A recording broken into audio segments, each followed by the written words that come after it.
తెలంగాణ జాతిపిత అని వాళ్ళే టైటిల్స్ ఇచ్చేసుకుంటారు. ఉద్యమకారుడు అనే పదాలు వాళ్ళే రాసేసుకుంటారు. చేసిన తప్పులకు పోలీసులు నోటీసులు ఇస్తే తెలంగాణ జాతిపితకు నోటీసు ఇవ్వడం అంటే మొత్తం తెలంగాణ సమాజానికే నోటీసు ఇచ్చినట్టు అంటారు. ఒక ఉద్యమకారుడిని ఈ రకంగా మీరు అవమానిస్తారా అంటారు. నిజంగానే తెలంగాణ జాతిపితనే అయితే ఆనాటి జాతిపిత దేనికే ఆదర్శంగా నిలబడ్డాడు?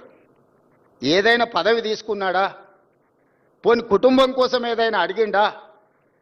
30 సంవత్సరాలు బ్రిటిషర్స్ మీద కొట్లాడితే కట్టే ఎత్తడానికి కూడా ధైర్యం చాలలే.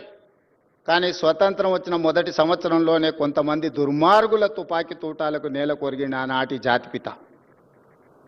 మరి ఈనాడు జాతిపితగా చెప్పుకునే వాళ్ళు, ఉద్యమకారులు అని చెప్పుకునే వాళ్ళు, రాజకీయ పార్టీలు ఒక పరిస్థితిలో